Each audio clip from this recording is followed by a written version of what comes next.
Hi friend, in the course of NEET physics and J physics, हम लोग start करेंगे नए चैप्टर को, that is vector addition, okay, parallelogram of vector addition.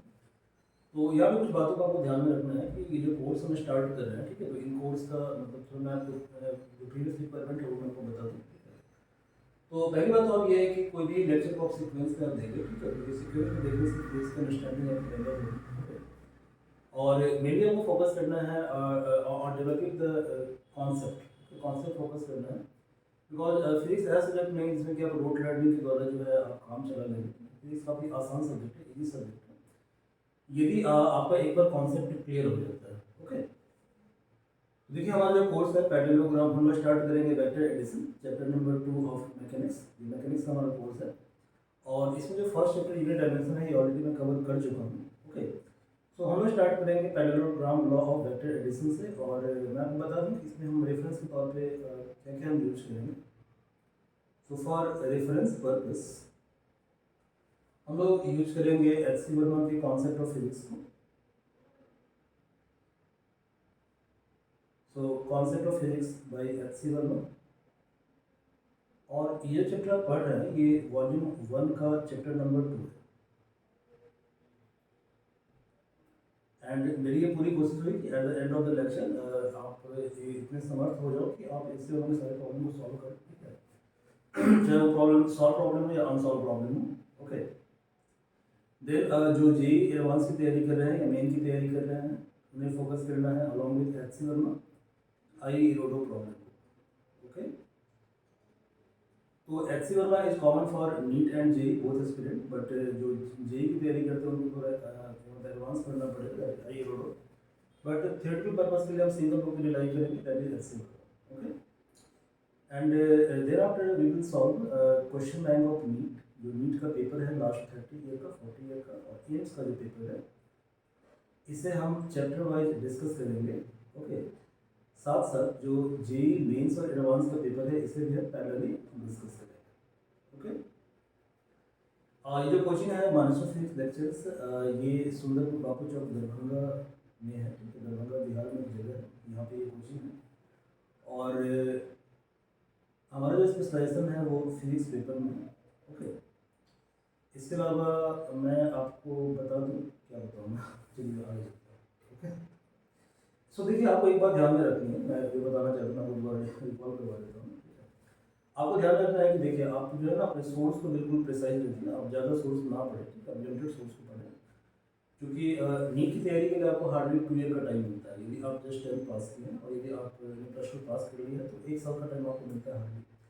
तो 1 year का जो टाइम इंटरवल है काफ़ी शॉर्ट टाइम इंटरवल होता है, इसमें आपको मतलब फिजिक्स भी करना होता है, केमिस्ट्री भी करना होता है और बायो भी करना होता है, तो नीट की तैयारी कर रहे हैं। एंड जो प्रिपरेशन कर रहे हैं आई आई जेई का उन्हें फिजिक्स केमिस्ट्री मैथ तीनों करना होता है। तो देखिए सिलेबस तो काफ़ी वास्ट होता है, समय आपके पास काफ़ी लिमिटेड होता है, प्लस आपको इसको कोर्स भी कवर करना होता है। So according to my experience, क्योंकि मैं लास्ट 20 ईयर से पढ़ा रहा हूँ इंडिया के डिफरेंट पार्ट में, ओके। तो मेरा जो एक्सपीरियंस है वो ये है कि आप किसी सिंगल बुक को फॉलो करें और उस बुक को मल्टीपल टाइम आप सॉल्व करें, और साथ साथ आप क्या करें कि कोई भी जो एग्जाम होता है उसका डिफाइंड सिलेबस होता है, तो आप सिलेबस के अकॉर्डिंग ही पढ़ें, क्योंकि सिलेबस से बियॉन्ड कहीं भी क्वेश्चन नहीं आता, ओके। तो कभी भी क्या कहते हैं आप चीज़ों मतलब स्पेशलिस्ट बनने की कोशिश ना करें, ठीक है, बल्कि आपको सिंपली क्या करना है, सिलेबस है सिलेबस के अकॉर्डिंग आप पढ़िए, सिलेबस को ध्यान में रखिए, आपका सिलेक्शन पक्का हो जाएगा, ठीक है। और इसके तरीके ये भी होता है, जैसे मान लीजिए मैंने आपको वेक्टर पढ़ा दिया, ठीक है, तो वेक्टर को पढ़ने के बाद जो भी आप स्टैंडर्ड को फॉलो कर रहे हैं, फॉर एग्जाम्पल मैं नीट और जेई के लिए जो कॉमन बुक है वो एच सी उसमें फॉलो कर रहा हूँ। तो जब एच सी का प्रॉब्लम सारा आपसे बन जा रहा है तो इसके बाद आप नीट का क्वेश्चन पेपर उठाएं और देखिए कि आप पेपर बनाने में एबल है, ठीक है। यदि पेपर आपसे बन रहा है इसका मतलब तैयारी का डायरेक्शन सही है, ठीक है, तो आप जो इरेलीवेंट बुक है उससे बचें जहाँ तक हो सके, और सिंगल बुक को मल्टीपल टाइम पढ़ें, क्योंकि मेन आपका जो पर्पस है वो है कॉन्सेप्ट को बिल्डअप करना, ओके। चलिए हम कोर्स को स्टार्ट करते हैं, लेकिन बहुत ज़्यादा हो गया, ओके। देखिए जो कोर्स है जी मेन और एडवांस में सिलेबस क्या लिखा हुआ है, स्केलर एंड वेक्टर, मतलब स्केलर वेक्टर की आपको बेसिक जानकारी होनी चाहिए, ठीक है। Vector addition and vector subtraction और जीरो वेक्टर, ये तीन कॉन्सेप्ट आपको पढ़ना है। जो नीट का सिलेबस है वो इस तरह से है, स्केलर एंड वेक्टर क्वांटिटी, मतलब आपको बेसिक जानकारी होनी चाहिए कि पोजीशन वेक्टर क्या होता है, डिस्प्लेसमेंट वेक्टर क्या होता है, जो जनरल वेक्टर है वो क्या होता है, ओके। वेक्टर का नोटेशन क्या होता है, ओके, और इक्वलिटी वेक्टर से आप क्या समझते हैं, multiplication of vector by a real number and addition and subtraction of vector. तो ये जो टॉपिक है multiplication of vector by a real number, इसको हम पढ़ेंगे लेक्चर नंबर 3 में, ठीक है, और ये आपका लेक्चर नंबर 1 है फॉर वेक्टर, ओके। तो आज का जो लेक्चर है वो मेनली फोकस होगा addition and subtraction of the vector, इसके ऊपर फोकस होगा, ओके। चलिए now we are starting our course, okay. तो if someone will ask you, यदि कोई आपसे पूछता है कि फिजिकल क्वांटिटी से आप क्या समझते हैं, what do you mean by physical quantity, physical quantity का मतलब क्या होता है, यदि आपसे कोई पूछता है तो आप क्या बताते हैं फिजिकल क्वांटिटी के बारे में?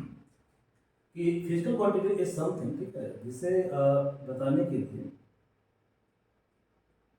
फिजिकल क्वांटिटी कुछ चीज़ होती है, ठीक है, जो दो पैरामीटर पे डिपेंड करता है, मतलब दो चीज़ों पे डिपेंड करता है। तो एक तो ये डिपेंड करता है न्यूमेरिकल वैल्यू के ऊपर, तो एन का मतलब यहाँ पे न्यूमेरिकल वैल्यू है,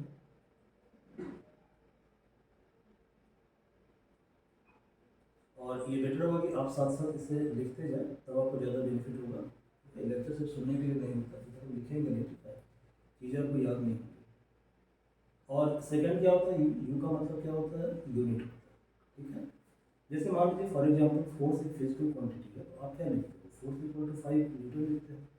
डिस्प्लेसमेंट एक फिजिकल क्वांटिटी है, तो आप क्या लिखते हो, डिस्प्लेसमेंट इक्वल टू 1 मीटर। अब इन दोनों फिजिकल क्वांटिटी में क्या सिमिलरिटी है, देखो यहाँ पे फर्स्ट जो पैरामीटर है वो क्या है, एक नंबर है, that is numerical value. Second जो पैरामीटर है वो क्या है आपका, एक यूनिट है, ठीक है, that is metre, force for metre. Similarly in second physical quantity, ये जो 1 है ये तुम्हारा क्या है, न्यूमेरिकल वैल्यू है, और एम इज मीटर, मीटर क्या है आपका कॉरेस्पॉन्डिंग फिजिकल क्वांटिटी का यूनिट है, मतलब कि लेंथ के लिए यूनिट मीटर है, ठीक है, और फोर्स के लिए यूनिट मीटर है। तो ये ऑलरेडी हमने पहले डिस्कस किया हुआ है, जो यूनिट डायमेंशन का लेक्चर है वहाँ पर आप उसको जाकर देख सकते हैं। बट फिजिकल क्वांटिटी को डिफाइन करने का एक और भी तरीका होता है, ठीक है, और वो तरीका क्या होता है, वो तरीका ये होता है कि फिजिकल क्वांटिटी के अंदर दो चीज़ें होती हैं, ठीक है। तो पहली चीज़ होती है मैग्नीट्यूड, मतलब कि मैग्नीट्यूड का मतलब क्या होगा, न्यूमेरिकल वैल्यू होता है इसके अंदर। और सेकंड जो चीज़ होती है वो होता है डायरेक्शन, ठीक है, कि कोई भी जो फिजिकल क्वांटिटी है वो पर्टिकुलर डायरेक्शन में मूव करता है, ठीक है। तो आप कह सकते हो कि जो फिजिकल क्वांटिटी है, ओके, ये प्रोपोर्शनल है, ये सिंबल प्रोपोर्शनल का है, प्रोपोर्शनल मतलब इस पर डिपेंडेंट डिपेंड करता है, प्रोपोर्शनल। तो ये दो चीज़ों की प्रोपोर्शनल है। तो पहली चीज़ क्या है, पहली चीज़ है न्यूमेरिकल वैल्यू, तो न्यूमेरिकल वैल्यू का मतलब क्या होता है, मैग्नीट्यूड, और सेकंड है डायरेक्शन। तो इन दो चीज़ों पे एक फिजिकल क्वांटिटी डिपेंड करता है, ठीक है। ये तो आपको क्लियर हो गया कि फिजिकल क्वांटिटी दो चीज़ों पे डिपेंड करता है, मैग्नीट्यूड और डायरेक्शन। जैसे मान लीजिए कि आप जब बाजार में जाते हैं और आलू खरीदते हैं, ठीक है, पोटैटो खरीदते हैं, तो पोटैटो कितना होगा, 5 किलो, 10 किलो, 20 किलो, इतना पोटैटो होगा।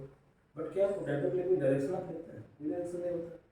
बट सेम पोटैटो खरीदने के लिए आपको बाजार जाना होता है, तो आप क्या करते हैं, एक डायरेक्शन को फॉलो करते हैं। जैसे कुछ के लिए मान लीजिए, देखिए जनरली क्या होता है कि जब हम किसी पेज के ऊपर डायरेक्शन को दिखाते हैं, ठीक है, तो पेज के ऊपर डायरेक्शन इस तरह से होता है, इसे हम बोलते हैं नॉर्थ, इसे हम बोलते हैं साउथ, इसे हम बोलते हैं ईस्ट, और इसे हम बोलते हैं वेस्ट, ठीक है।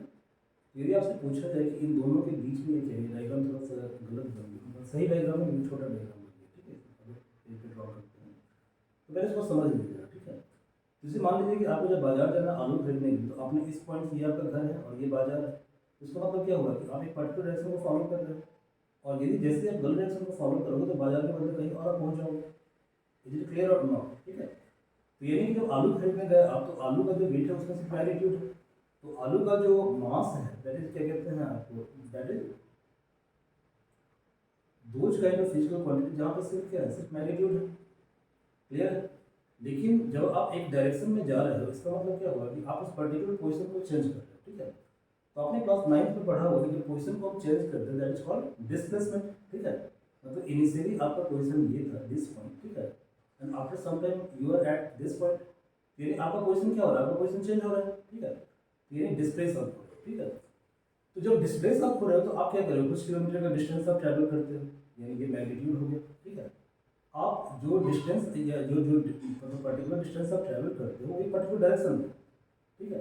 ये भी ये पता करने के लिए कि आप बाजार गए हो, ठीक है, इसके लिए पहले तो मैग्नीट्यूड चाहिए कि आपने कितना किलोमीटर चल रहा है बाजार में। सेकंड, एक पर्टिकुलर डायरेक्शन में आप मूव किए, ठीक है, इसके डायरेक्शन भी चाहिए, ठीक है। ये कुछ इसको क्वांटिटी ऐसा होता है जिसको कि स्पेसिफाई करने के लिए मैग्नीट्यूड भी चाहिए, डायरेक्शन भी चाहिए, ठीक है। तो ये आई थिंक आपको क्लियर होगा। तो ये जो फिजिकल क्वांटिटी है इसको हमने बोल दिया डिस्प्लेसमेंट, डिस्प्लेसमेंट, ओके। तो ऐसा फिजिकल क्वांटिटी जिसमें सिर्फ मैग्नीट्यूड होता है, ठीक है, उसके लिए हमने एक यूनिक नाम दिया and that is called scalar, ठीक है। तो स्केलर क्या है? स्केलर ऐसा फिजिकल क्वांटिटी जहाँ से मैग्नीट्यूड होता है, ठीक है। और ऐसा फिजिकल क्वांटिटी जिसको रिप्रेजेंट करने के लिए हमने क्या किया, मैग्नीट्यूड भी हमें चाहिए 3 किलोमीटर या 1 किलोमीटर जो डिस्टेंस है, और डिस्टेंस एक पर्टिकुलर डायरेक्शन में है, दैट इज कॉल्ड डायरेक्शन। तो जब फिजिकल क्वांटिटी को रिप्रेजेंट करने के लिए मैग्नीट्यूड डायरेक्शन दोनों चाहिए, that is called vector quantity, ठीक है। तो आप कह सकते हो कि फिजिकल क्वांटिटी दो तरह का होता है। जो फिजिकल क्वांटिटी है, मेरी राइटिंग थोड़ी गंदी है, तो ये दो तरह का होता है। तो एक होता है स्केलर और दूसरा होता है वेक्टर। स्केलर में क्या होता है? स्केलर में ओनली मैग्नीट्यूड, तो यहाँ डायरेक्शन की जरूरत आपको नहीं है।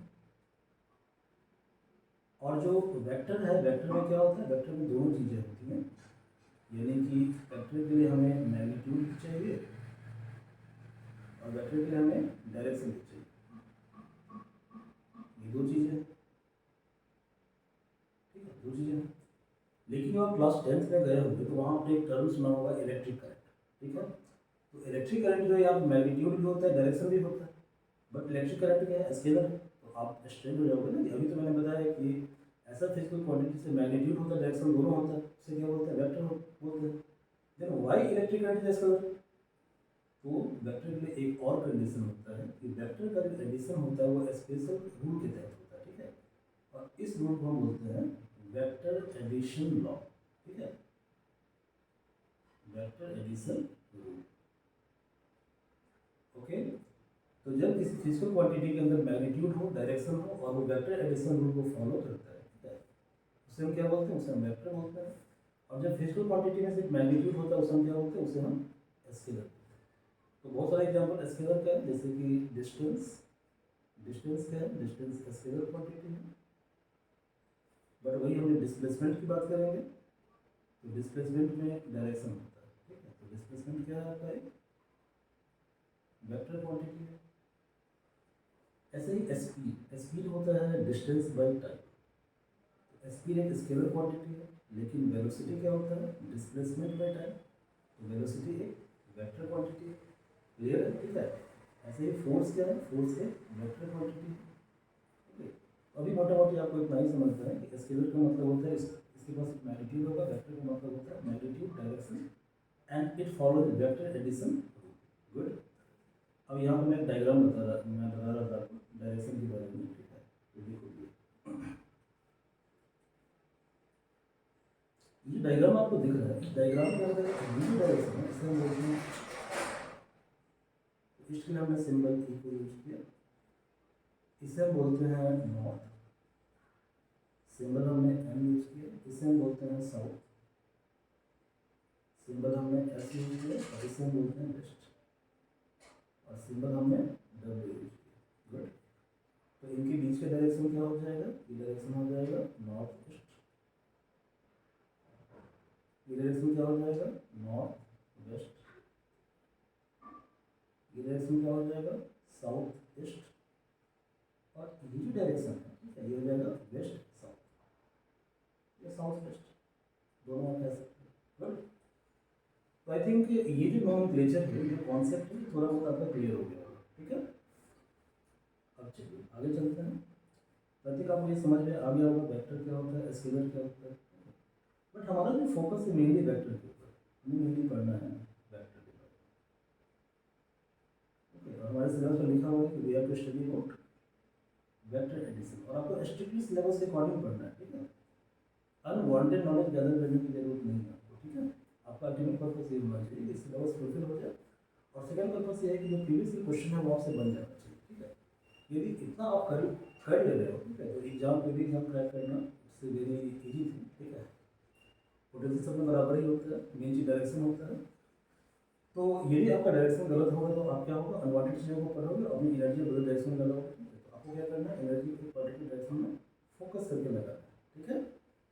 चलिए खैर, तो वेक्टर एडिशन के लिए पहला जो रूल होता है उसको बोलते हैं ट्रायंगल रूल। और थ्योरी पे कम फोकस कीजिए, हर चीज़ के लिए थ्योरी लिखते नहीं है, ठीक है, मेनली आपको अंडरस्टैंडिंग डेवलप करनी है, ठीक है।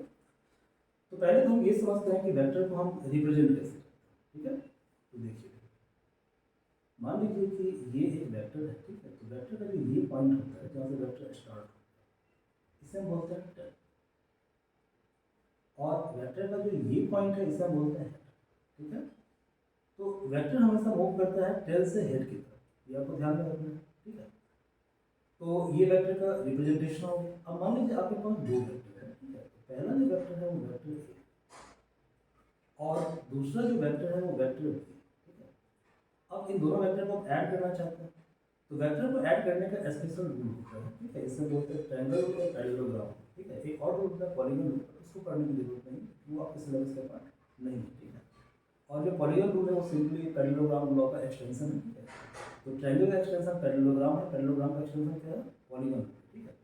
तो पहले हम फोकस करते हैं ट्रायंगल रूल के ऊपर। यहाँ पे हमें दो वेक्टर को ऐड करना है और दोनों वेक्टर क्या है, इंडिपेंडेंट है। इंडिपेंडेंट का मतलब ये होता है, ठीक है, कि जो पर्टिकुलर वेक्टर है, ठीक है, वो किसी एक्स किसी फ्रेम से अटैच नहीं है, ठीक है।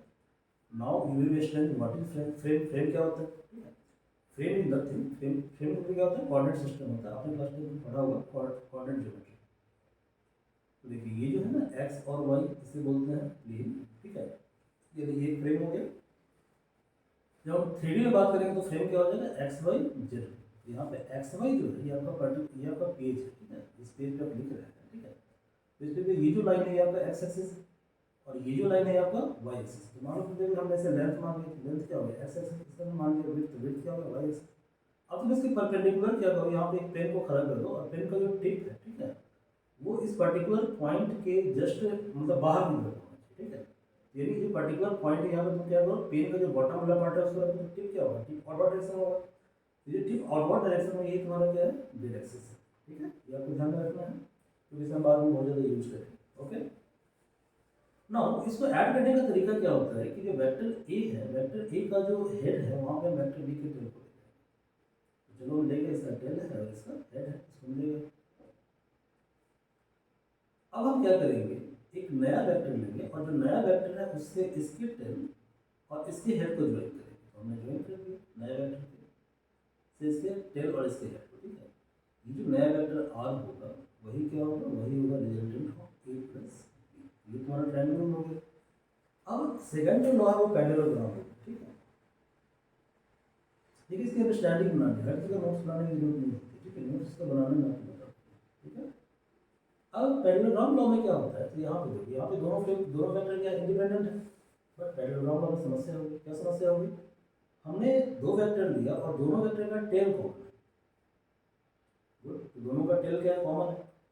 अब क्या करना है, अब इसमें ऐड करना है, कैसे ऐड करोगे बताओ, हेड टू हेड तो आप ज्वाइन कर नहीं सकते, ठीक है। तो यहाँ पे एक नया वेक्टर इंट्रोड्यूस करेंगे, that is called parallel vector. तो पैरेलल वेक्टर आपस में क्या होता है, इक्वल होता है। जैसे ये तुम्हारा ए वेक्टर है और ये तुम्हारा बी वेक्टर है, ओके। अब आपको क्या करना है कि ए के पैरेलल एक वेक्टर ड्रॉ करना है। तो हमने ड्रॉ कर दिया ए के पैरेलल एक वेक्टर। अब ये जो ए के पैरेलल ए वेक्टर है, ठीक है, सॉरी ए के पैरेलल जो वेक्टर है वो उतना ही होगा जितना ए है, ठीक है। ये दोनों क्या होगा, इक्वल वेक्टर होंगे। ऐसे ही हमने बी के पैरेलल एक अदर वेक्टर को ड्रॉ किया, तो हमने ड्रॉ कर दिया बी के पैरेलल अदर वेक्टर, ये हो गया आपका बी वेक्टर, गुड। अब देखो, अब जो है ये जो ए वेक्टर है इसके हेड के पास पी का टेल है, तो यानी ए का जो टेल है और बी का जो हेड है इसको नए वेक्टर से ज्वाइन कर सकते हैं। और ये नया वेक्टर क्या होगा, रिजल्टेंट होगा। और रिजल्टेंट की वैल्यू मिलेगी this vector plus this vector. देखो पहले का जो हेड है इसके पास दूसरे वेक्टर क्या टेल है, ये वेक्टर क्या हो जाएगा, ए प्लस बी हो जाएगा, ओके। अब एक काम हम और करते हैं, इसे हम चेक कर लेते हैं इस वाले, ये तो हमने चेक किया इस ट्रायंगल में। अब हम चेक करते हैं इस ट्रायंगल। यहाँ भी देखो पहले वेक्टर का जो हेड है वहाँ पे दूसरे वेक्टर का टेल आ गया, ए वेक्टर का टेल आ गया, यानी बी प्लस ए जो होगा, बी प्लस ए ये क्या होगा, आर होगा। यानी आर इक्वल टू हम क्या लिख सकते हैं, बी प्लस ए भी लिख सकते हैं। अब आप जानते हो कि किसी नंबर का जो एडिशन है वो क्या होता है, कम्यूटेटिव होता है। कम्यूटेटिव का मतलब कुछ नहीं होता है, कम्यूटेटिव का मतलब ये होता है कि नंबर के आप ऑर्डर को चेंज करें। जैसे 3 + 4 कितना होता है, 7 होता है, और 4 + 3 कितना होता है, 7 होता है, ठीक है। तो पहले वाले केस में क्या था, 3 + 4 यानी 3 को हमने ए मान लिया, ठीक है, और 4 को हमने बी मान लिया, ठीक है। अगले वाले में क्या है, 4 + 3, तो a plus B equal to B plus a होता है, यही इसे बोलते हैं कम्यूटेटिव, ठीक है। तो आपने देखा कि वेक्टर का जो रिजल्टेंट है, ठीक है, वो क्या है, पहले ट्रायंगल में ए प्लस बी है, जो सेकेंड ट्रायंगल है वहाँ पे वेक्टर का रिजल्टेंट है बी प्लस ए। गुड। तो क्या करोगे, दोनों को कंपेयर कर लोगे, तो देखो भाई from first and second equation आप क्या लिख सकते हो, are equal to A plus B equal to B plus a लिख सकते हो। यहाँ देखो जब एल बराबर होगा तो आर तो नेचुरली बराबर हो जाएगा, इसलिए हमने लिखा R equal to A plus B equal to B plus A. Good. तो यानी ये जो लॉ है इसको क्या बोलते हैं, कम्यूटेटिव लॉ बोलते हैं। तो आप एक नया क्या कहते हैं कॉन्सेप्ट यहाँ से आगे क्या कॉन्सेप्ट आया कि वेक्टर एडिशन जो होता है वो कम्यूटेटिव होता है। क्या होता है, कम्यूटेटिव होता है। गुड। देखो ये जो था कॉन्सेप्ट, ये बेसिक कॉन्सेप्ट था, ठीक है। अब हम थोड़ा सा एडवांस कॉन्सेप्ट करते हैं। देखिए ये जो कॉन्सेप्ट है, मैं कुछ नया स्लाइड बना लेता हूँ। ओके, इसको बोलते हैं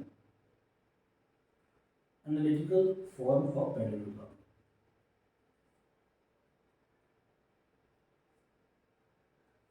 देखो पैरेललोग्राम को ऐसे भी लिखते हैं, ठीक है, पैरेललोग्राम आप इसको 11 ग्राम मत पढ़ लेना, ठीक है, पैरेललोग्राम लॉ ही। ओके, ठीक। तो नेक्स्ट हम मूव करते हैं। देखो ये डेरिवेशन काफ़ी इंपॉर्टेंट है, यदि आपने 11th क्लास में स्टडी कर रहे हो तो वहाँ पे स्कूल एग्जाम के लिए डेरिवेशन आता है, ठीक है। तो देखो लैंग्वेज तो आप लिख लोगे, लैंग्वेज लिखना कोई बहुत बड़ी बात है, इतनी इंग्लिश आपको आती हो। तो हमने क्या किया, देयर आर 2 वेक्टर्स, हमने 2 वेक्टर ले लिया, ठीक है। तो जो पहला वेक्टर है आपका वेक्टर ए है और दूसरा वेक्टर आपका वेक्टर बी, ठीक है।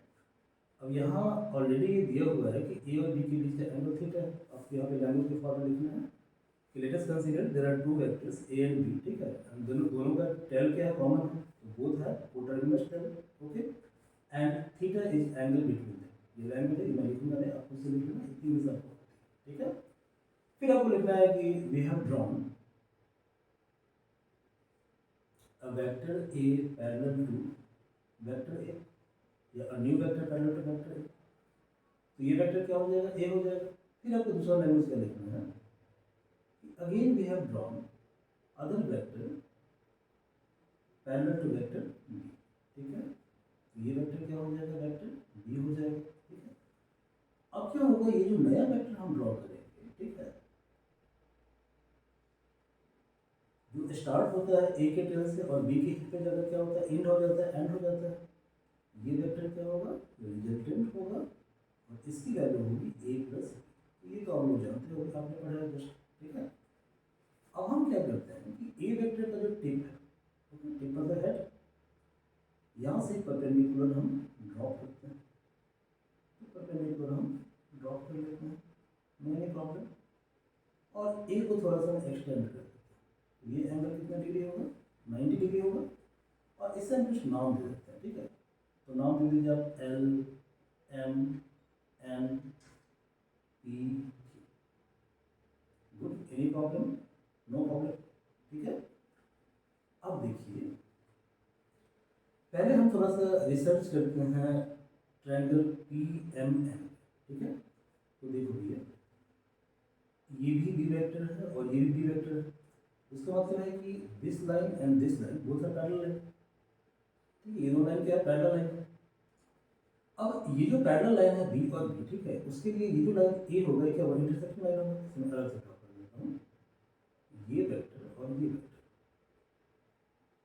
ये दोनों बी और बी है, और जो ए वेक्टर है इसको इंटरसेक्ट कर रहा है, ऐसे इंटरसेक्ट कर रहा है। तो आपने पढ़ा होगा ना कि जब दो लाइन पैरेलल होता है, ठीक है, और उसको कोई लाइन क्या करता है, कट करता है, तो इस केस में दिस एंगल और दिस सेम होता है, ठीक है।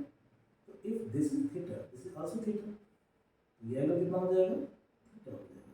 ये आपको समझ में आ गया होगा, गुड। अब हम क्या करते हैं, हम सॉल्व करने की कोशिश करते हैं triangle P M N. Okay, तो देखो ये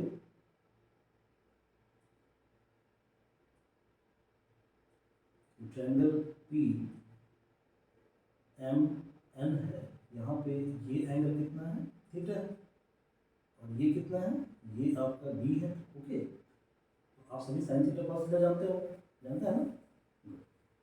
नहीं जानते मैं आपको थोड़ा सा ट्रिक बता देता हूँ, ठीक है? यहाँ पे दो चीज़ आपको ध्यान रखनी है। देखिए क्या होता है, तीन ट्रिग्नोमेट्रिक फंक्शन होता है, sine theta cos theta tan theta. Okay, तो इसके लिए ट्रिक होता है, वैसे हमारे बिहार में ट्रिक होता है लाल कक्का, ठीक है, बट वो मीडियम वाले स्टूडेंट के लिए। ओके, इंग्लिश में कोड होता है पंडित भोला पंडा हर हर बोले, पंडित भोला पंडा हर हर बोला, हर हर बोला, ठीक है? अब यहाँ पर ये जो है this one is for sine theta, ये साइन थीटा के लिए है, ये है फॉर कॉस थीटा, और ये है फॉर टैन थीटा। ओके, तो देखिए यहाँ से साइन थीटा की वैल्यू कितनी हो जाएगी, साइन थीटा की वैल्यू हो जाएगी परपेंडिकुलर बाई हाइपोटेनस, या फिर फर्स्ट वर्ड को लेना है तो पी बाई एच हो जाएगा। ऐसे ही आपको कॉस थीटा बताना है, तो कॉस थीटा कितना हो जाएगा, बेस बाई हाइपोटेनस, ये हो गया बी बाई एच, और टैन थीटा जो है, ओके, वो कितना हो गया, परपेंडिकुलर बाई बेस, तो पी बाई बी हो गया। ओके, अब देखिए हमें साइन कॉस टैन की जरूरत है, ठीक है? सेक कॉसेक और कॉट की जरूरत नहीं है, तो ये आपके मैथ वाले सर को पढ़ाएंगे, ठीक है? ओके, हम यहाँ पे इतना ही मतलब मैथमेटिक्स पढ़ेंगे जितना फिजिक्स में रिक्वायर्ड है।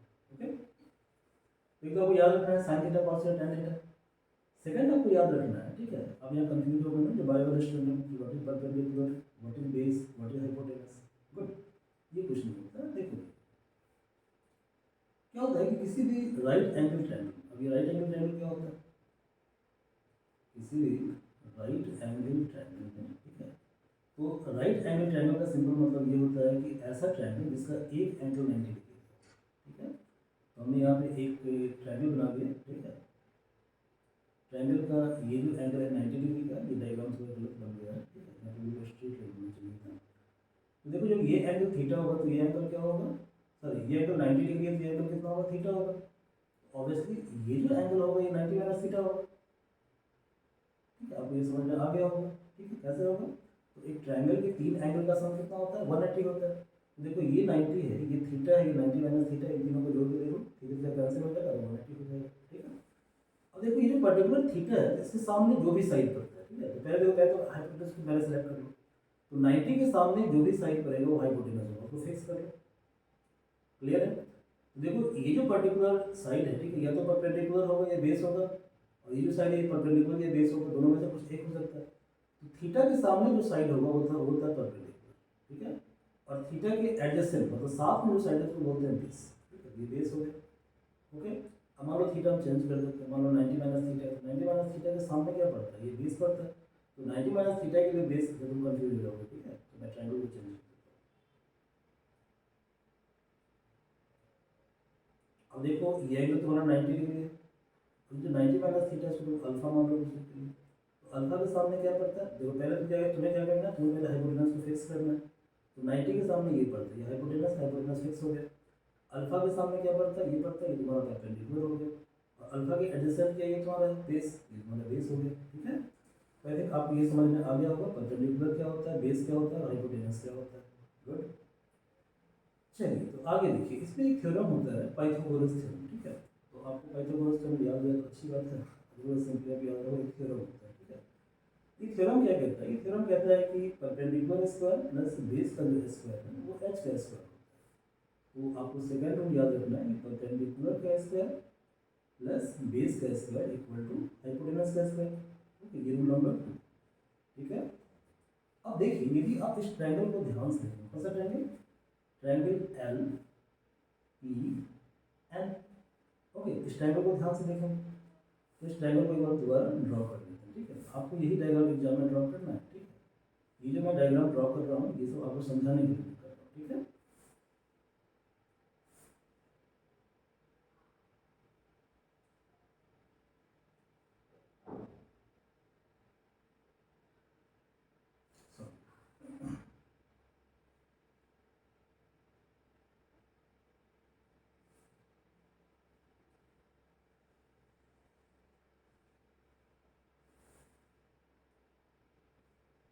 चलिए मैं स्लाइड को कॉपी कर लेता हूँ, ठीक है।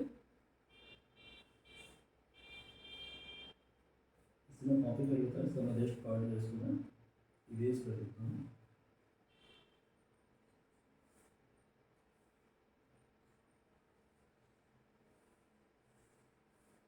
गुड।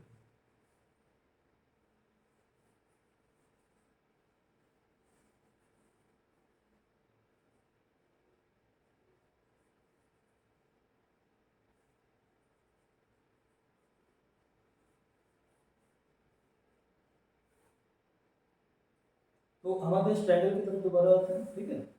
अगेन हम इस ट्रायंगल की टुवर्ड्स आते हैं, ठीक है। अब देखिए ये ट्रायंगल है, ठीक है। तो पहले हम बात करते हैं ट्रायंगल पी एम एन, ठीक है। पहले बात करते हैं ट्रायंगल पी एम एन, और यहाँ पर ये एंगल 90 डिग्री है, ये एंगल थीटा है, और यहाँ पे ये बी है, ठीक है। तो इस ट्रायंगल के अंदर कॉस थीटा का वैल्यू कितना होगा? देखो यहाँ से ये आपके एग्जाम में लिखना है, ठीक है। ये ट्रायंगल पी एम एन कौन से एग्जाम में? क्लास 11 से पूछेगा, नीट में नहीं पूछेगा, नीट में नहीं पूछता, ठीक है। तो in triangle P M N, okay, यहाँ पे देखो कॉस थीटा की वैल्यू कितनी होगी?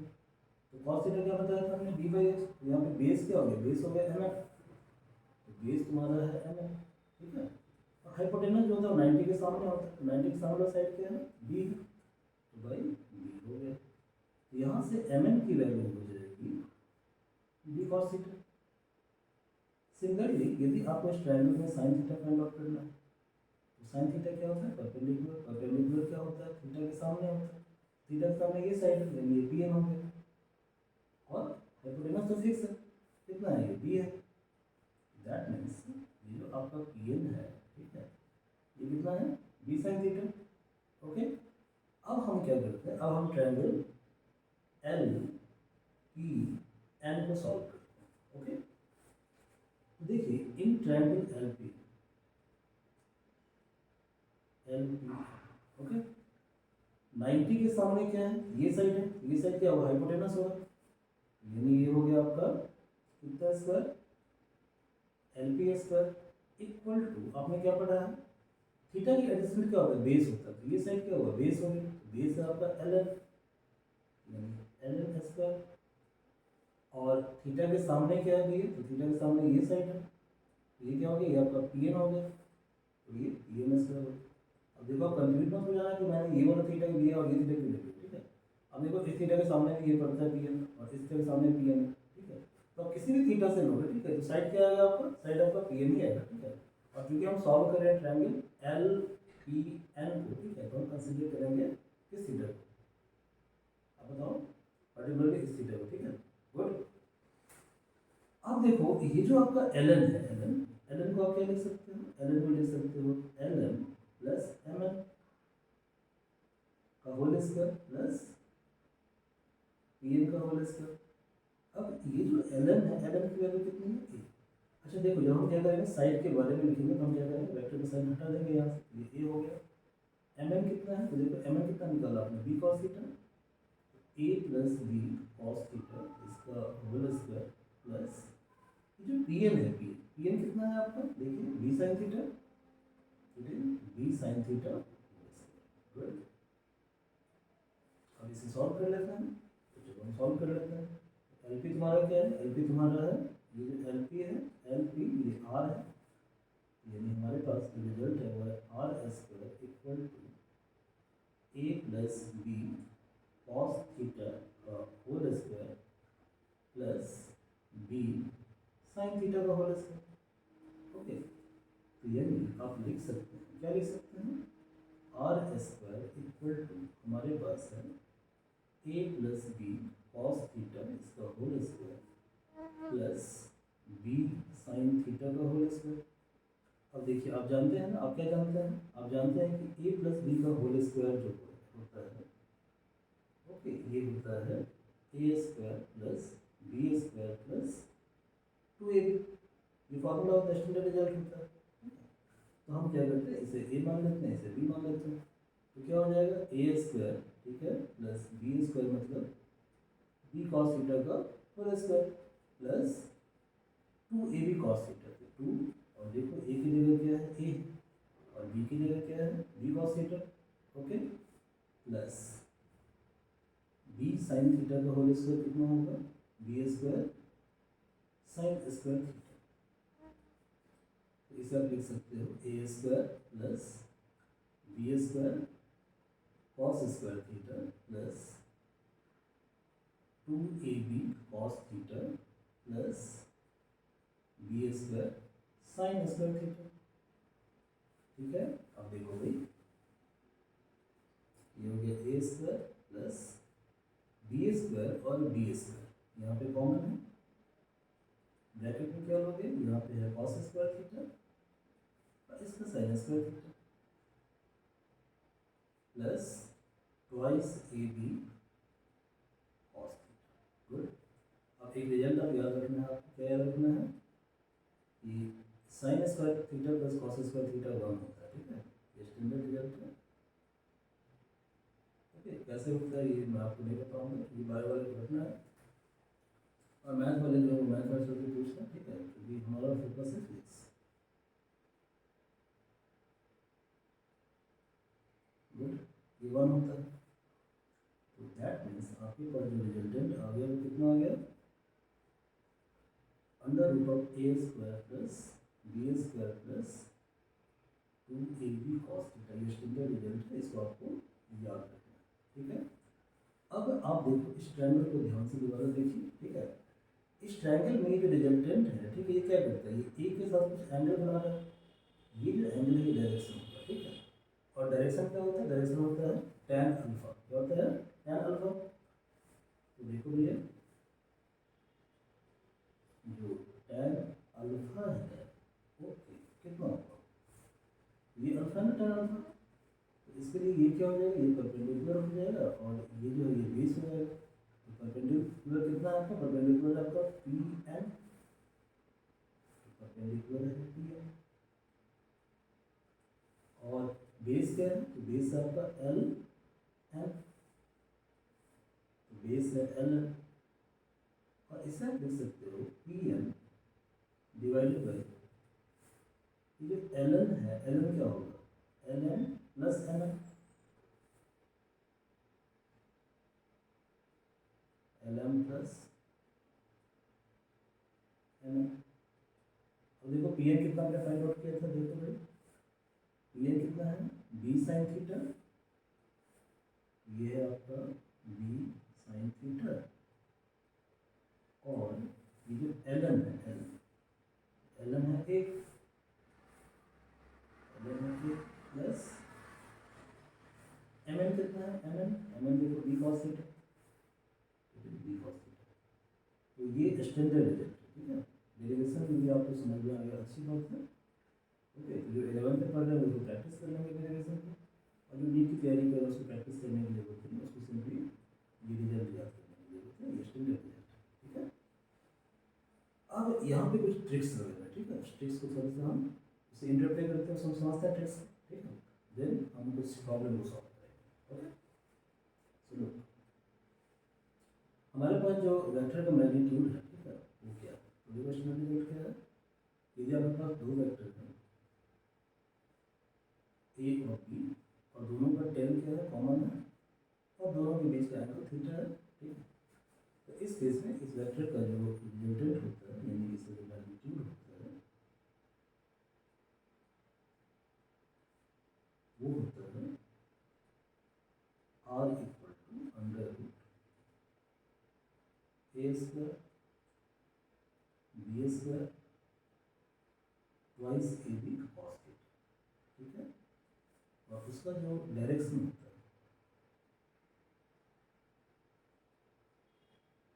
दैट इज tan अल्फा और tan अल्फा होता है B sine theta by A plus B cos theta. अब यहाँ से अपने स्टैंडर्ड रिजल्ट को डिराइव करना है। ठीक है, तो आपको यहाँ से चीज़ों को याद रखना है if you are preparing for competitive examination. ठीक है, इससे डायरेक्ट मैंने डिराइव किया दैट ओनली इंपॉर्टेंट फॉर दो जो है स्टडी की पास करता है। ठीक है, 11th में बोर्ड एग्जाम में आता है या फिर 11th में स्कूल एग्जाम होता है, बोर्ड तो 12 में होता है। ठीक है, तो वहाँ पे डेरिवेशन आता है। ओके,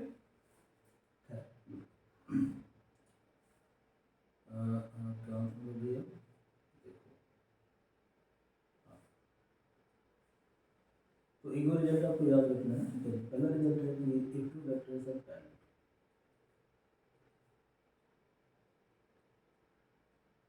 टू वेक्टर्स आर दो वेक्टर आपस में पैरेलल होगा तब हम क्या करेंगे, ठीक है।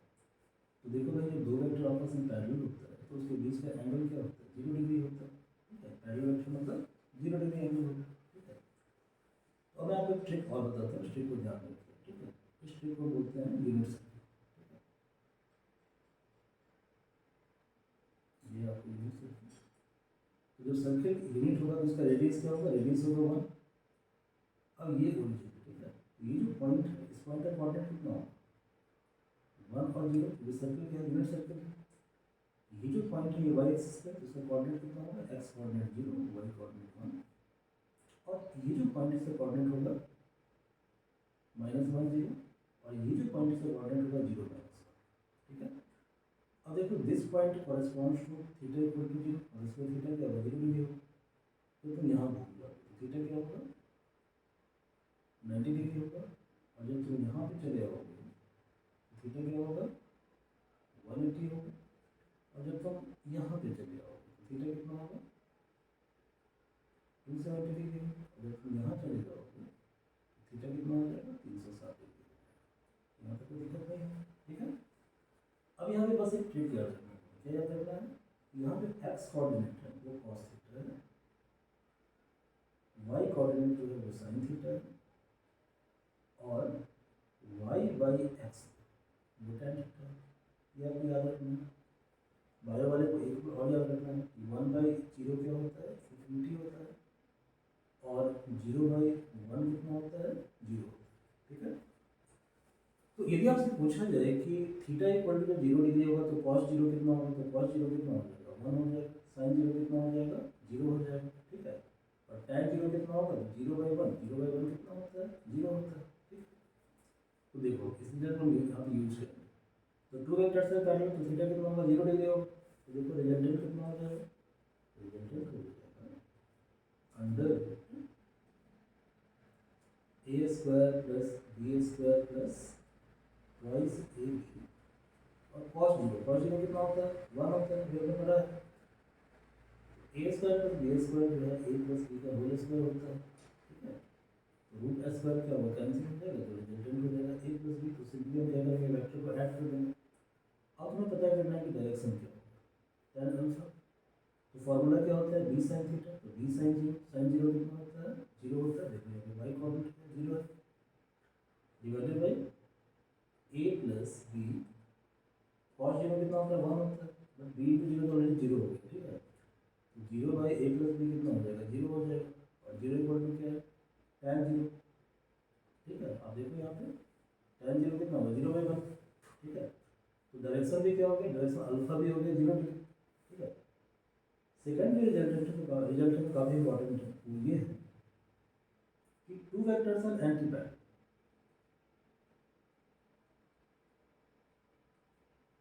To vectors are antiparallel, यानी एक वेक्टर जो है वो ईस्ट की तरफ जा रहा है और दूसरा वेक्टर वेस्ट की तरफ जा रहा है। तो जब दो वेक्टर एंटी पैरेलल होगा तो थीटा क्या होगा, थीटा होगा 180। और जब थीटा 180 होगा तो देखो यहाँ पे कॉस 180 कितना है, -1, साइन 180 कितना है, 0, क्योंकि X coordinate cos theta, Y coordinate sine theta, और थीटा यहाँ पे कितना है, 180 है। tan थीटा क्या होगा, 0/-1 दैट इज 0, ठीक है। 0/-1 यानी 0।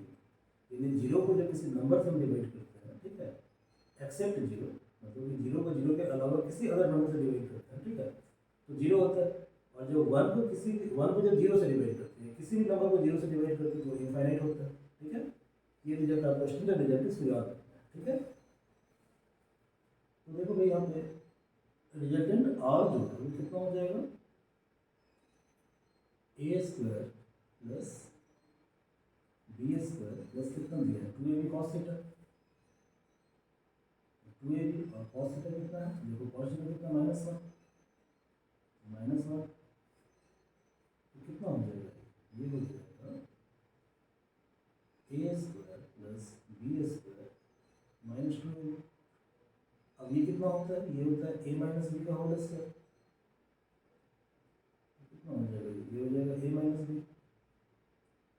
ऐसे सिर्फ में निकालना क्या है डायरेक्शन tan अल्फा कितना है बी साइन थीटा, तो बी साइन 180, साइन 180 कितना 0 है, तो B into 0 divided by A plus B cos theta, cos theta कितना है कॉस 180 माइनस 1, तो देखो 0 बाई ए माइनस बी कितना होगा 0 होगा, तो डायरेक्शन क्या हो जाएगा इसका 0 हो जाएगा। ठीक है, तो जब दो वेक्टर पैरेलल होगा तो रिजल्टेंट होगा ए प्लस बी, डायरेक्शन अल्फा कितना होगा 0 होगा। जब दो वेक्टर एंटी पैरेलल होगा तो रिजल्टेंट होगा ए माइनस बी, डायरेक्शन क्या होगा 0 होगा।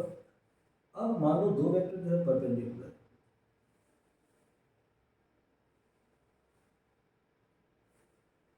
दो वेक्टर है और दोनों आपस में क्या है परपेंडिकुलर, पहला वेक्टर वेक्टर ए है, दूसरा वेक्टर वेक्टर बी है, और दोनों के बीच का एंगल कितना डिग्री है 90 डिग्री है। अब देखो भैया यहाँ पे जो है तुम्हारा रिजल्टेंट हो जाएगा अंडर रूट ए square plus B square plus 2ab। अब देखो कॉस 90 कितना होता है, बना लो यूनिट, यहाँ पे यूनिट सर्कल बना लो। इस पॉइंट का कोऑर्डिनेट कितना होगा, एक्स कोऑर्डिनेट होगा 0, वाई कोऑर्डिनेट होगा 1, तो कॉस 0 कितना होता है कॉस 90 कितना होता है 0 होता है, तो 2ab कॉस 90 हो गया 0। ठीक है, ये कितना हो जाएगा, ये हो जाएगा a square plus B square. अब तुम्हें निकालना है डायरेक्शन, तो कितना है tan अल्फा, ये होता है बी साइन थीटा, यानी B sine 90 by A plus B cos theta, तो कॉस 90। अब देखो साइन 90 की वैल्यू कितनी है 1, तो B into 1 b by a, और कॉस 90 की वैल्यू कितनी है 0, a plus 0 that is b by a. देखो ये काफ़ी स्टैंडर्ड रिजल्ट है, ठीक है, इसको आपको रट लेना है। ठीक है, इसे आपको रट लेना है। ठीक है, तो मैं यहाँ पे एक चार्ट बना देता हूँ। ठीक है, this chart is very very important, but इस चार्ट को बनाने से पहले ना मैं एक और सॉल्व करूँगा प्रॉब्लम। ठीक है, विद ऐसे बनाऊंगा प्रॉब्लम। ठीक है, देखिए ऐसे वाला प्रॉब्लम ये दिया हुआ है। ठीक है, क्या दिया हुआ है कि देयर आर टू वेक्टर्स, दोनों का मैग्नीट्यूड क्या है इक्वल है, मतलब दोनों का मैग्नीट्यूड ए है। ठीक है, और ये दोनों एंगल थीटा बनाता है एक दूसरे के साथ with each other. So two vectors having equal magnitude A making angle theta with each other. So you have to find the magnitude and direction of the resultant. ठीक है, तो यहाँ पे एक स्टैंडर्ड रिजल्ट आपको रट लेना है। ठीक है, कुछ चीज़ों को रट ही लीजिए तो बेटर रहेगा। ओके, देखिए पहला रिजल्ट तो ये है कि जैसे फार्मूला होता है साइन ए प्लस बी बराबर sign A cos B plus cos A sign, ये स्टैंडर्ड फार्मूला होता है। ठीक है, यदि मान लीजिए कि हम ए और बी को इक्वल कर देते हैं तो साइन थीटा प्लस थीटा ले लेते हैं। ठीक है, ये कितना होगा भैया साइन 2 थीटा इक्वल टू हम लिख सकते हैं साइन थीटा प्लस थीटा, तो कितना होगा साइन थीटा कॉस थीटा, क्योंकि ए भी थीटा बी भी theta, plus cos theta sine theta.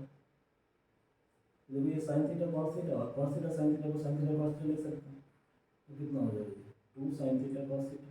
तो एक तो तुम्हें ये रिजल्ट याद रखना है।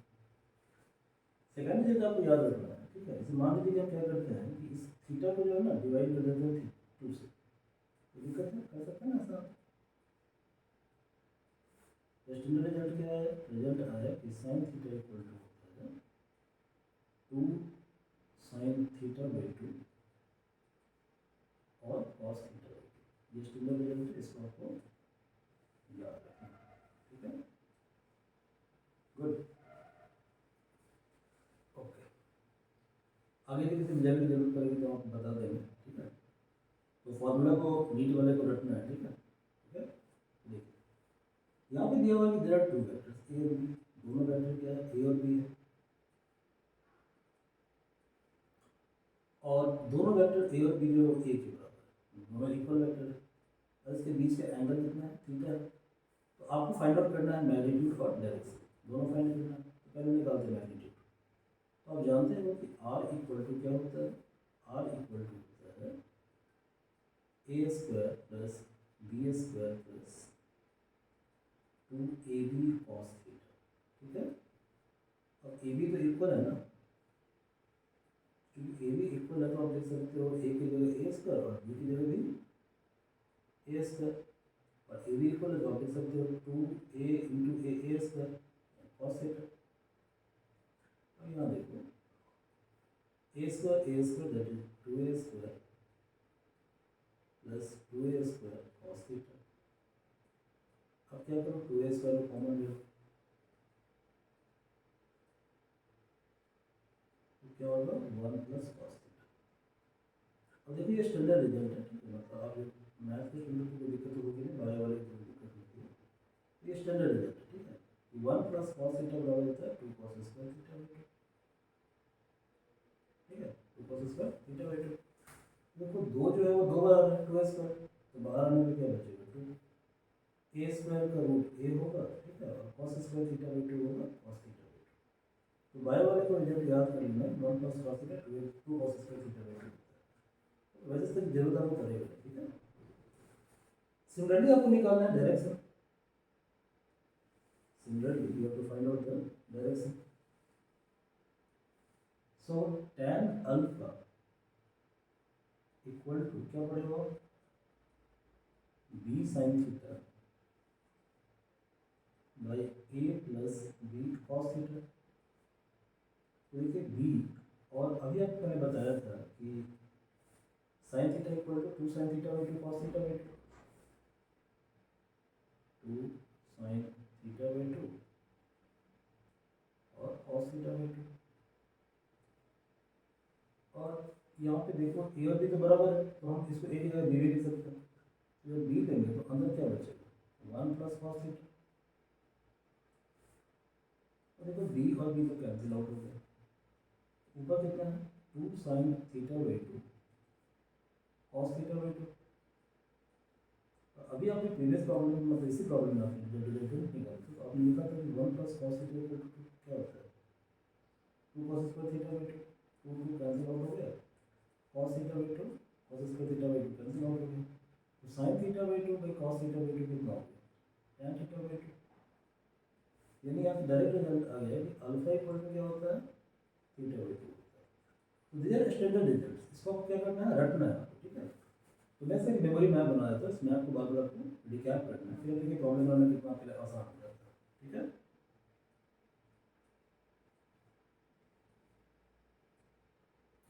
ए एंड बी दोनों क्या है पैरेलल, रिजल्टेंट के लिए फॉर्मूला होता है ए प्लस बी, डायरेक्शन होता है 0। आपको इसी पेज को याद रखना है, ठीक है। जब ए और बी एंटी पैरेलल मतलब अपोजिट है, ठीक है, अपोजिट है, इसका मतलब थीटा कितना है 180 डिग्री। यहाँ पे रिजल्टेंट है आपका ए माइनस बी और अल्फा कितना है 0 है। थर्ड जो रिजल्टेंट इम्पोर्टेंट रिजल्ट है ये है कि ए और बी आपस में क्या है परपेंडिकुलर है, तो थीटा क्या होगा 90 डिग्री होगा। थीटा जब 90 डिग्री है तो यहाँ पे हमारा रिजल्टेंट कितना आ जाता है अंडर रूट ए स्क्वायर प्लस बी स्क्वायर, ये रिजल्ट काफ़ी इंपॉर्टेंट है। और यहाँ पे अल्फा कितना है, अल्फा यहाँ पे आ गया था कितना आया था बी बाई ए, तो बी बाई ए आया था। और फोर्थ था ए और बी आपस में इक्वल, ठीक है, और उनके बीच का एंगल थीटा क्या है थीटा ही है। तो इस केस में रिजल्टेंट को रखना है 2a cos थीटा बाई 2 होता है, और डायरेक्शन क्या होता है तो डायरेक्शन होता है alpha equal to theta by 2, sorry alpha equal to क्या होता है थीटा बाई 2। तो this page is very very important, ठीक है। इस पेज को क्या करना आपको एक मेमोरी मैप वाली कॉपी बनानी है, ठीक है, और उसमें क्या करना है इसको बार बार रिवाइज करना है, ठीक है। रेट जो आपने टॉपिक टॉपिक पढ़ा वो रेफरेंस के पर्पस से होता है, ठीक है, क्योंकि आपको समझ में नहीं आ रहा है कुछ चीज़ आपको देख लीजिए, ठीक है। अदरवाइज ये जो पेज है दैट इज इनफ, मतलब पूरे जो आपने आज का जो लेक्चर है इसका ही समरी है, ठीक है। अब हम क्या करेंगे इसमें बेस कुछ प्रॉब्लम सॉल्व कर लेते हैं, ठीक है। तो पहला प्रॉब्लम है कि देयर आर टू वेक्टर्स, दोनों का मैग्नीट्यूड कितना है 5 यूनिट, ठीक है। तो देखिए दो वेक्टर है और दोनों का मैग्नीट्यूड है 5 यूनिट, ठीक है, कोई बात नहीं, कोई प्रॉब्लम नहीं। तो there are two vectors A और बी और दोनों इक्वल वेक्टर, तभी कितना है 5 यूनिट। अच्छा दोनों के बीच का एंगल कितना डिग्री है 60 डिग्री है, थीटा है 60 डिग्री। तो find the magnitude of sum of the vectors, ठीक है, दोनों के सम का मैग्नीट्यूड निकालना है। अब यहाँ देखो जब भी आप कोई प्रॉब्लम सॉल्व करते हो तो डायग्राम को पक्का प्लॉट करो, ठीक है। तो क्या है कि यहाँ पे दो वेक्टर है, ठीक है, और दोनों वेक्टर जो है, तो पहले वेक्टर को हम मान लेते हैं बी और दूसरे को मान लेते हैं ए। तो इनके बीच का एंगल कितना डिग्री है? 60 डिग्री। अब चूंकि दोनों इक्वल वेक्टर है तो अभी आपने क्या पढ़ा था, जब दो वेक्टर इक्वल होगा तो रिजल्टेंट होता है 2a cos थीटा बाई 2, यानी ये हो जाएगा 2 इंटू 5 इंटू कॉस थीटा कितना 60, तो 60 बाई 2 कितना होगा 30 डिग्री, यानी 2a cos 30 डिग्री। अब वैल्यू पुट कर दीजिए, तो a की वैल्यू कितनी है, a की वैल्यू है, सॉरी यहाँ 5 होगा ना, 2 इंटू 5 और cos 30 कितना होता है बताओ, √3/2 होता है, 2 कैंसिल आउट हो गया, तो कितना हो जाएगा 5√3 हो जाएगा। और अल्फा क्या होता है, अल्फा होता है थीटा बाई 2, तो थीटा ऑलरेडी 60 डिग्री है, तो 60/2 कितना होगा 30 डिग्री। ये क्वेश्चन सॉल्व हो गया। अब सेकेंड क्वेश्चन थोड़ा सा ट्रिकी है, यहाँ पर दिमाग लगाना है। तो क्या कहते हैं, find the magnitude of difference of two vectors. तो आपको एक रूल यहाँ पे याद रखना है, ठीक है, क्या याद रखना है, if you have to find out a minus b, a minus b का सिंपल मतलब होता है a प्लस b का नेगेटिव, b का नेगेटिव वेक्टर। गुड, ये क्लियर है, b का नेगेटिव वेक्टर। तो देखो दिया, यदि ये a वेक्टर है और ये b वेक्टर है, तो b का नेगेटिव क्या होगा, ये होगा, ये b का नेगेटिव माइनस b वेक्टर होगा, ठीक है। अब ये एंगल 60 डिग्री है, तो ये एंगल कितना डिग्री होगा 120 डिग्री। यानी देखो a मतलब a प्लस माइनस b जो है, ठीक है, उसके लिए थीटा कितना है 120, लेकिन a प्लस माइनस b में a और b तो बराबर है, a और b बराबर है, तो कुछ नहीं करना है, रिजल्टेंट r इक्वल टू हो जाएगा 2a cos theta dash by 2, या थीटा डैश कितना है 120 डिग्री, ये हो जाएगा 2a cos 120/2 यानी 60 डिग्री। और ये तुम्हारा कितना है, ये है आपका 5, तो 2 इंटू 5 इंटू cos 60 कितना होता है 1/2 यानी 5 हो गया। डायरेक्शन अल्फा कितना होता है थीटा बाई 2, और चूँकि थीटा कितना है 120, तो 120/2 that is 60 degree, this is the answer.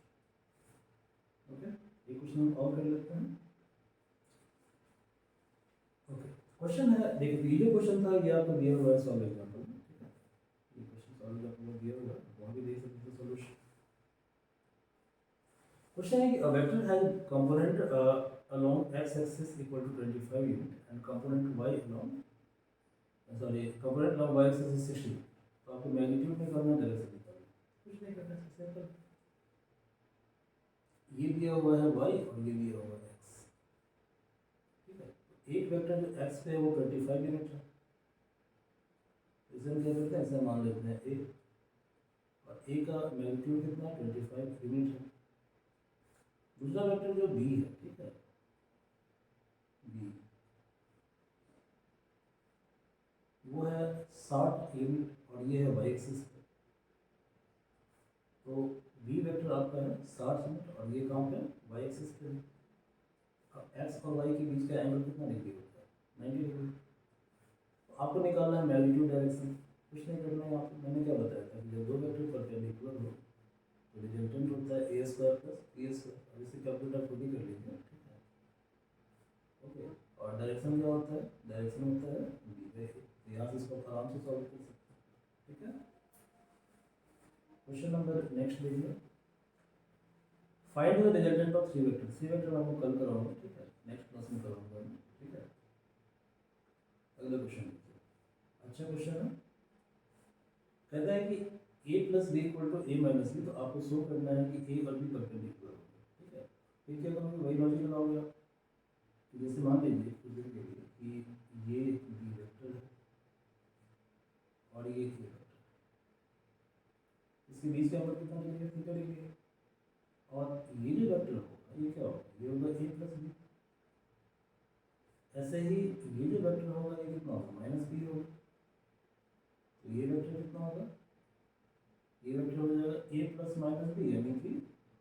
B हो, और ये एंगल कितना डिग्री हो जाएगा, ये हो जाएगा 180 माइनस थीटा। आई थिंक ये क्लियर होगा, यहाँ तक कोई दिक्कत नहीं है।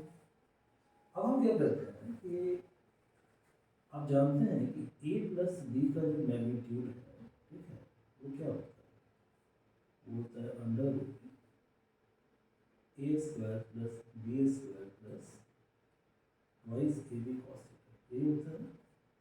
इसी क्वेश्चन नंबर फर्स्ट में देंगे।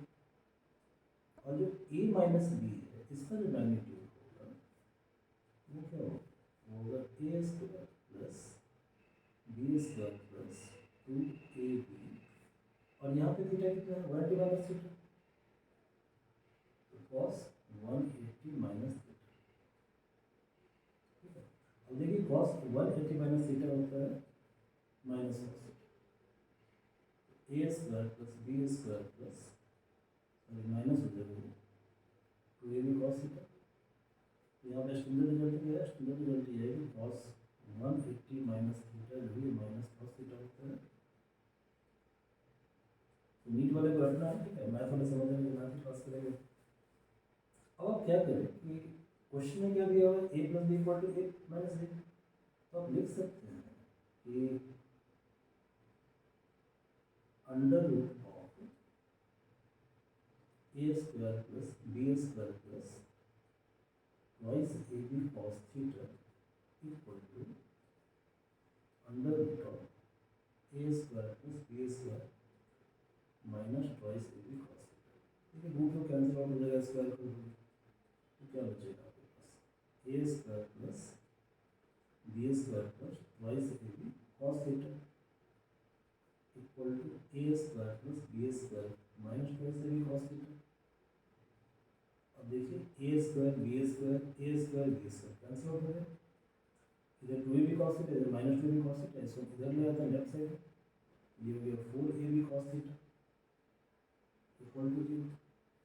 अदरवाइज हम लिख सकते हैं cos theta equal to 0/4ab, तो 0 हो जाएगा। जो cos थीटा इक्वल टू 0, इसका मतलब क्या होगा, cos 90 डिग्री, ठीक है, cos 90 डिग्री। अब याद करो यूनिट सर्किल,